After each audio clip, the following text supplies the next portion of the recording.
naghiwa ko na isang katilbong karne. Ang gagawin natin ngayon guys ay imamarinate natin ito para pag niluto natin ay masarap na mamayang gabi. Kukuha tayo ng tuyo. Dito lang kakalapit ko eh. Iba pala yung tuyo. Ito pala iba yung tuyong ginagamit ko sa pagluluto ng mga gulay at iba yung pang karne. So ayan, magmamarinate muna tayo bago tayo maghiwa ng iba pang gulay. Busy ang Inday sa kusina. Lagyan na natin ng paminta. Ganyan. Para masarap guys kasi sa daming to. Walang lasa to pag hindi mo tuminarinate guys.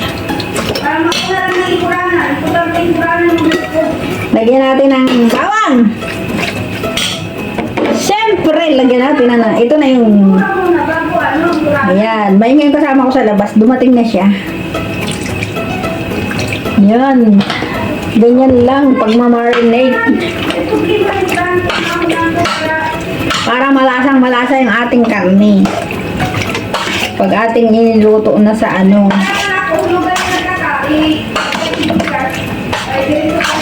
Diba? Kung gusto nyo guys, sa pagmamarinate, lagyan nyo na ng lagyan nyo na ng ibang rekado, lagyan nyo na ng...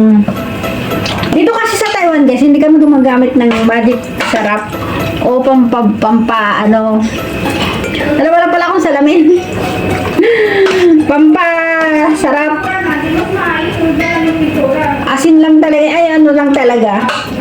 Sugar lang talaga yung ginagamit ko. Sa wait. Nakalimutan ko magsalamin, ala. Ang hirap pag walang salamin. Ba't ako'y nakalimot? Piling ko hindi pa malasang malasa guys. Dagdagan natin tuyo. Para sure na malasa, lagyan pa natin ng kunting asin. Ayan. Ayan. Namarinate ko na. Yan lang naman ang magmamarinate eh. Tapos, tatakipan na natin at ilalagay natin sa rep. Kasi mamayang hapon ko pa ito lulutuin. Niready ko lang talaga ngayon. Dahil ako ay maraming gagawin at alam mo na, magla-live pa ako mamaya. Ganyan talaga ang buhay ng masipag na content creator.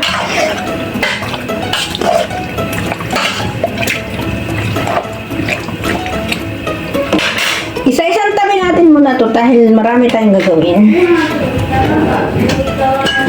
Ang ganda ng aming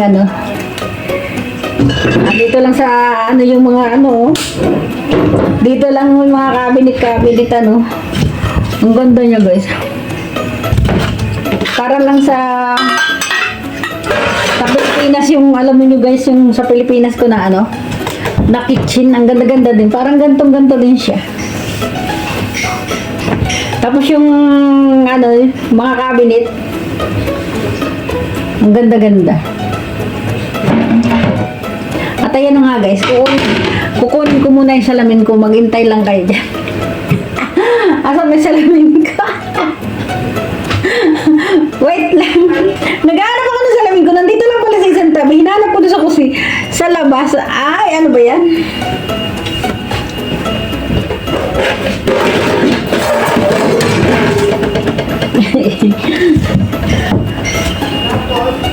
Saan na ba? Ito yung ang atin ang gagawin ngayon guys ay maglilinis tayo ng panglahok naman dito sa nilaga. Malamig na kasi dito sa Taiwan kaya sa hindi nakakaalam kung paano pagluluto ng sabaw ng mga Taiwanese, wala pong lasa talaga. Asin lang po talaga, asin lang po at luyang nilalagay. Kung lupo lang. First time ko magluto ng guys. Nalalaho ka ng ganito na nilaga. Ito kasi Ito kasi prutas din to eh. Beetroot na to eh. Marami naman nakakaalam kung ano tong pulang to. Eh di, ang mangyayari niyan guys, yung lulutuin kong nilaga, makulay, mapula. So kung kayo guys ay anemia, may anemic, kailangan nyo tong beetroot. Laki no? May maliliit naman ito guys. Actually ito yung inaano guys, ginagawang juice. Pwede nga itong kainin ng ano, ganito lang eh, ha? Ah!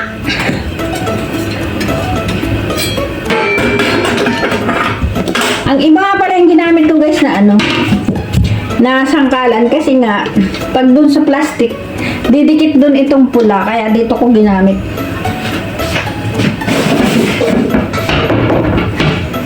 Diretsong tapo na para masaya.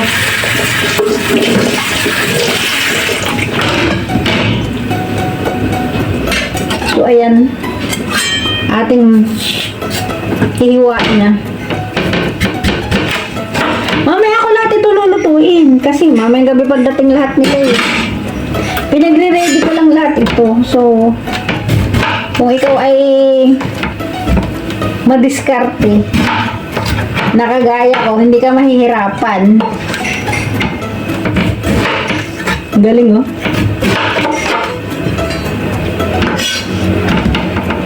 Eh, ito yung maganda na gamitin pag ano eh. Kung ikaw ay nag-i-screencast, magandang pang screencast itong ganito. Ang lalaki oh. Ayaw nila kasi pag nilaga, maliliit ang hiwa ng ano. Pero liit-liitan ko kasi sobrang laki talaga.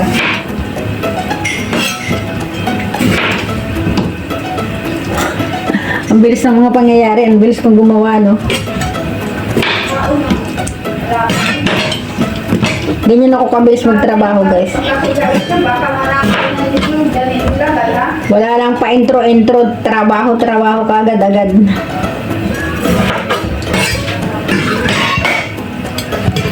Natin dito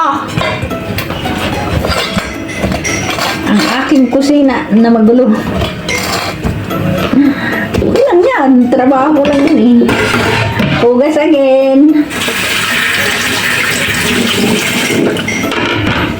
Hugas ang hugas. Kung ano yung hiwa natin doon sa ano, doon sa beetroot, ganun din dito.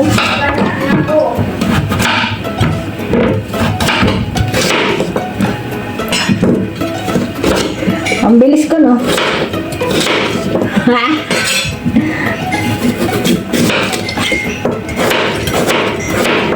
Ito talaga guys yung ano,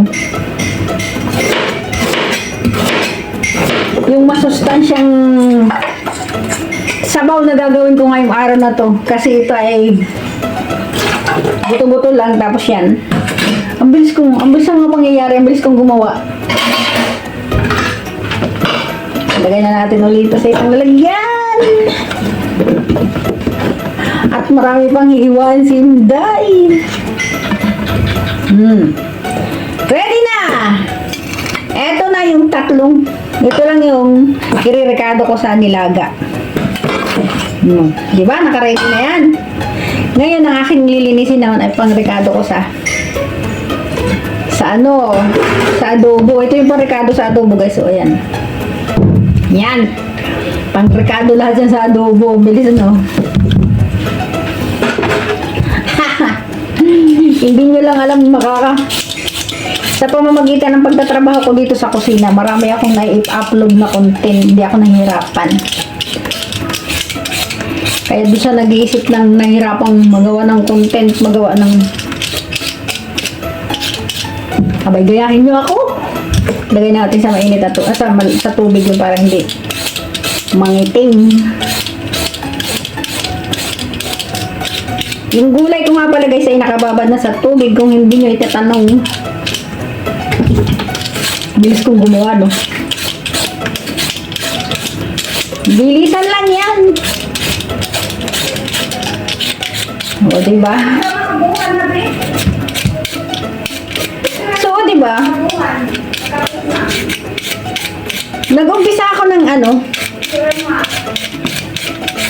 siguro bago ko matapos itong aking ginagawa, nakatatlong video na ako na ginawa. Ang bilis ng mga pangyayari. Bilis! Oh, ito, pang-adobo din to.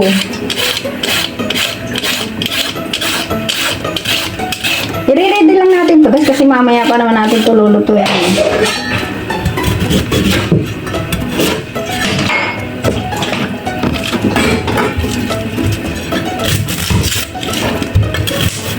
Para pag naghiwa guys ay hindi masakit sa mata. Lagay nyo na din sa ano to.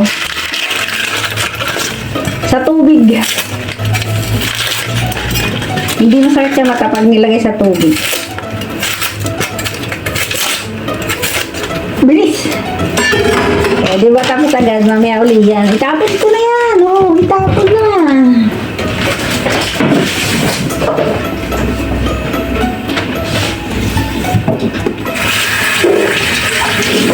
Bilis na mga pang-i.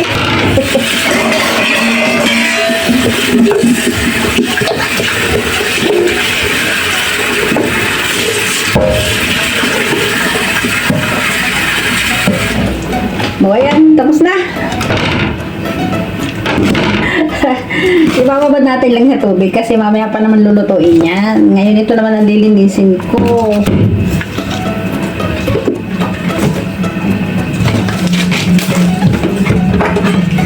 Ang bilis lang mga pangyayari. Ang bilis ko magtrabaho.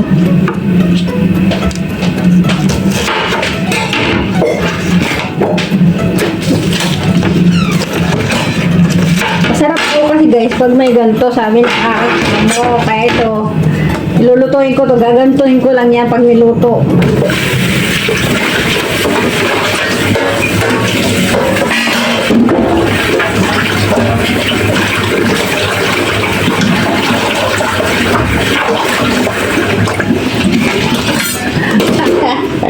Ang bilis. O ayan, tapos na. Ito malinis na to. Pero bago ko lutuin to, bago hiwain, ano ko pa to, lilinisin ko pa to kasi binabad ko lang to pero lilinisan ko pa yan. Ayan, ngayon for today's video ngayon, ito lang muna ang ipakita ko sa inyo. Dahil sa pagluluto, iba na namang video yun. Hi Evelyn.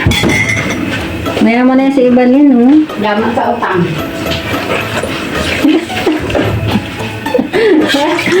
Okay guys! Ang alaga naman namin ngayon, kala mo, yun lang ang trabaho ko. Yung alaga naman namin ngayon, dadalhin namin sa CR. So maraming salamat sa panonood sa aking mga videos. Marami kayong matutunan sa akin. Basta, huwag nyo lang kalimutang i-follow at i-subscribe. Yun. Basa ang kamay ko, bawal. Bye everyone, I love you all.